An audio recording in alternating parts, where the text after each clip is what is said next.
एक बार एक कन्या के पिता ने शर्त रखी कि हम शादी तो करेंगे, उसी दूल्हे से करेंगे, लेकिन शर्त यह है कि बारात में कोई बूढ़ा आदमी नहीं आना चाहिए। युवकों ने कहा कि ठीक ही है, ये बूढ़े क्या करेंगे ब्याह बारात में, यहीं बैठ के राम राम करें, भजन करें, घर में रहें, काहे को, और विवाह में क्या हम लोग सब जा ही रहे। वृद्ध मान गए, पर दूल्हे का जो नाना था वो बोला ना ना हम तो चलेंगे, हमें तो ले चलो।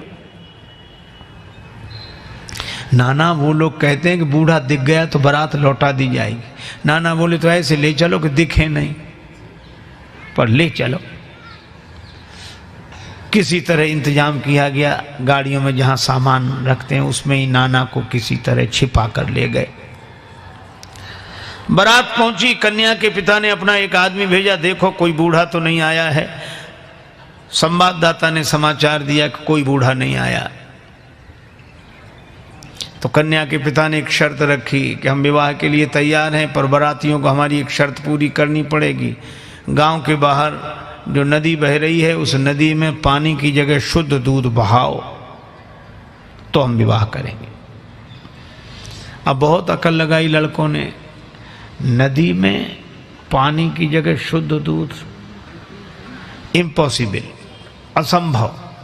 तो कहा चलो बारात वापस ले चलें। बारात वापस लौटने लगी। किसी ने कहा बारात तो लौट ही रही, नाना के काहे को प्राण ले रहे हो, बाहर निकाल ले।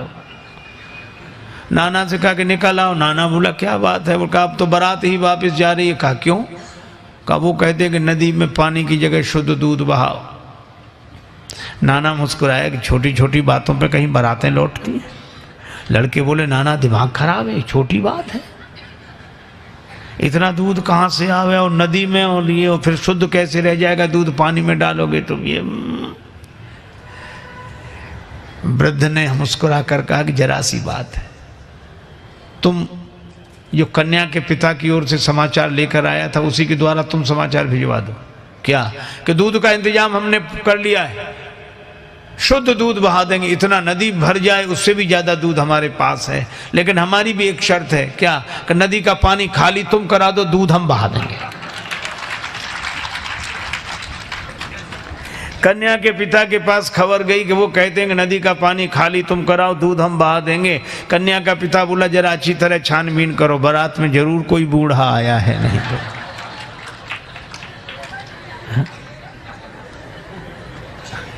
वृद्धों की महिमा है। देखो आज के समय की एक घटना सुनाऊं। एक बार क्या हुआ, रेलगाड़ी के एक डिब्बे में कुछ नवयुवक विद्यार्थी चढ़े, लड़के 10-12 लड़के, और संयोग की बात वो डिब्बा खाली था। एक बूढ़ा आदमी किनारे सीट पर बैठा अपनी माला लिए राम राम राम राम राम राम कर रहा है, और लड़के देखा। अब उनका तो नाम ही लड़के। रेलगाड़ी चली, अब वो भड़के, नाम ही लड़के, जहां जाएं वहां से लड़के आए, घर में रहें तो लड़के, बाहर जाएं तो लड़के, इससे लड़के उससे लड़के।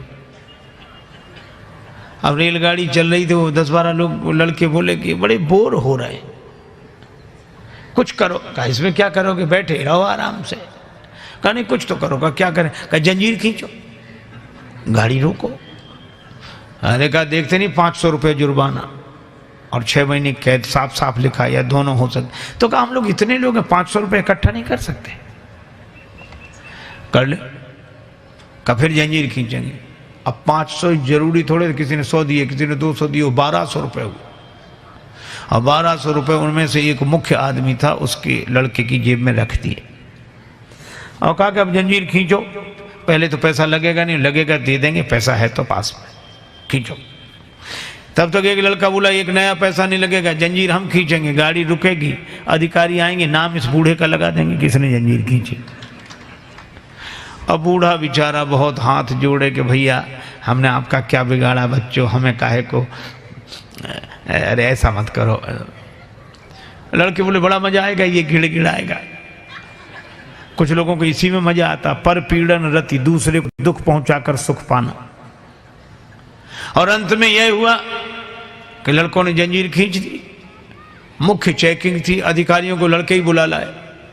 इस बूढ़े ने जंजीर खींची, इस बूढ़े ने जंजीर खींची। अब वृद्ध बड़ा हैरान कि अगर हम कहें भी कि हमने जंजीर नहीं खींची तो मानेगा कौन? ये 10-12 लड़के और सब हमारे बारे में यही कह रहे हैं कि जंजीर खींची। तो उसको भगवान ने ऐसी प्रेरणा दी। अधिकारी ने डांटते हुए कहा, तुम वृद्ध होकर शर्म नहीं लगती, जंजीर क्यों खींची? बूढ़ा बोला, साहब जंजीर तो खींची पर मजबूरी में खींची। क्या मजबूरी थी? हमारे पास 1200 रुपए थे, इन लड़कों ने छीन लिए, इसकी जेब में रखे हैं। अब तो बूढ़े के सामने ही गिने गए थे रुपए और रखे गए। अधिकारियों ने जो देखा तो उसकी जेब में रुपए मिल गए। ईमानदारी का जमाना था, बूढ़े को 1200 रुपए मिले और शाबाशी दी गई कि बड़ा साहस का काम किया, बहादुरी का काम किया। अब लड़के एक दूसरे का मुंह देखेंगे, ये तो हम सोचते ही नहीं थे। वृद्ध को तो 1200 रुपए मिले, लड़के पकड़ गए। अगले स्टेशन पर गाड़ी रुकी तो पुलिस वाले लड़कों को पकड़ के ले जा रहे थे। तो खिड़की के पास से निकले तो बूढ़ा अपनी सफ़ेद दाढ़ी पर हाथ घुमा के बोला, ये बाल ऐसे ही थोड़े सफ़ेद हो गए, बड़े आए थे हमको फंसाने के लिए।